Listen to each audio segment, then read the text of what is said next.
கற்கை நன்றே என்பது ஒரு புகழ்பெற்ற பழமொழி. ஏனெனில் கல்வி அடிப்படை தேவைகளில் ஒன்று. ஆனால் சிலருக்கு அது அவ்வளவு எளிதில் கிடைப்பதில்லை. வேங்கைப்பட்டி கிராம பள்ளி குழந்தைகளுக்கு அந்த நிலைதான்.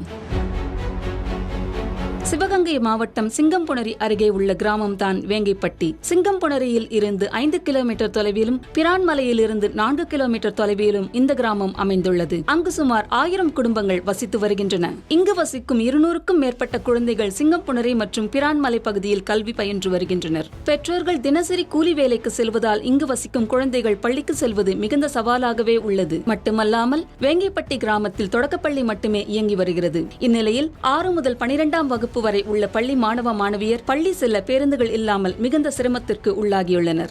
ஒரு 20 வருஷமா நாங்களும் போராடி பார்க்குறோம். பஸ் போக்குவரத்து இல்லை, காலையிலும் இல்லை, சாயங்காலம் இல்லை. குழந்தைகள்லாம் இப்போ உள்ள காலத்துக்கு நடந்து போகிறது வர்றதுக்கு ரொம்ப பயப்படுதுங்க. ஒரு ஆளை மறிச்சாலும் சில பேர் நிப்பாட்டி கூட்டிகிட்டு போகிறாங்க, சில பேர் அவசரத்தில் பிள்ளைகளை விட்டுட்டு போயிடுறாங்க. இதுக்கு முன்னாடி உள்ள அரசு எப்படி இருந்துச்சுன்னு நாங்களும் போராடி பார்த்தா ஒன்றும் நடக்கலை.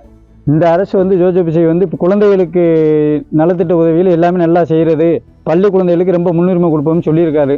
இங்கே உள்ள எம்எல்ஏட்டையும் தகவல் கொடுத்துருக்கோம். கண்டிப்பாக இந்த டயத்துக்கு காலையில் ஒரு 8 to 8:30 மணிக்கு பிரான்மலை டு சிங்கம்புணரிக்கு திரும்ப மாதிரி ஒரு போக்குவரத்து பயன்படுத்தி கொடுத்தாங்கன்னா எங்களுடைய பள்ளி குழந்தைகளுக்கு ரொம்ப வசதியாக இருக்கும். கடந்த 20 ஆண்டுகளாக பேருந்து போக்குவரத்து இல்லாததால் அறிமுகம் இல்லாத நபர்களுடன் 2 சக்கர வாகனங்களில் லிஃப்ட் கேட்டு பெண் குழந்தைகள் பயணிக்கும் கட்டாயம் அங்கு உள்ளது. பாப்பா என்ன எங்கே கிளம்பிட்டீங்க? ஸ்கூலுக்கா? என்ன இங்கே நின்றுட்டுருக்கீங்க? லிஃப்ட்டு கேட்டு தான் போவீங்களா ஸ்கூலுக்கு? எப்போயுமே பஸ் இங்கே வராதா? லிஃப்ட் கேட்டு தான் போவீங்க? நாங்கள் டெய்லியுமே ஸ்கூலுக்கு நடந்து தான் போகிறோம். எப்படியாச்சும் பஸ் விட்டுருங்க. எங்கள் ஊரில் பஸ் இல்லை. நாங்கள் 4 கிலோமீட்டர் நடந்து போகிற வேண்டியே இருக்குது. வர வண்டிலாம் மறிச்சு போகிற வேண்டியே இருக்குது. எங்களுக்கு ஒரு பஸ் ரெடி பண்ணிட்டாங்க. மாற்றத்திற்கான ஆட்சியாக உள்ள முதலமைச்சர் ஜோசப் விஜய் ஆட்சியில் எங்கள் ஊருக்கான மாற்றம் தேவை என்ற ஒற்றை கோரிக்கையை குழந்தைகளும் பெற்றோர்களும் பொதுமக்களும் முன்வைக்கின்றனர். எங்களுக்கு உங்கள் பிள்ளை மாதிரியே நாங்கள் ஓட்டு போட்டோம். நாங்கள் 3 நாள் விட்டு இப்போ உங்களுக்கு தான் போட்டோம் ஓட்டு. எங்கள் பிள்ளை மாதிரி நாங்கள் நினச்சிட்டேன் போட்டுக்கிறோம். நீங்கள் எங்கள் வழியை விடுங்க. பஸ்ஸு தோதில் எங்கள் பிள்ளையெல்லாம் நடந்து போகுதுங்க.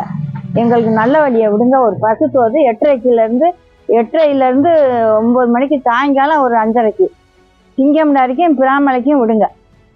இது குறித்து திருப்பத்தூர் போக்குவரத்து கிளை மேலாளரிடம் கேட்டபோது போக்குவரத்து மண்டல உயர் அதிகாரிகளுக்கு பரிந்துரை செய்து உடனடியாக வேங்கைப்பட்டிக்கு நகர பேருந்து வசதிக்கான நடவடிக்கை எடுக்கப்படும் என்று தெரிவித்தார்.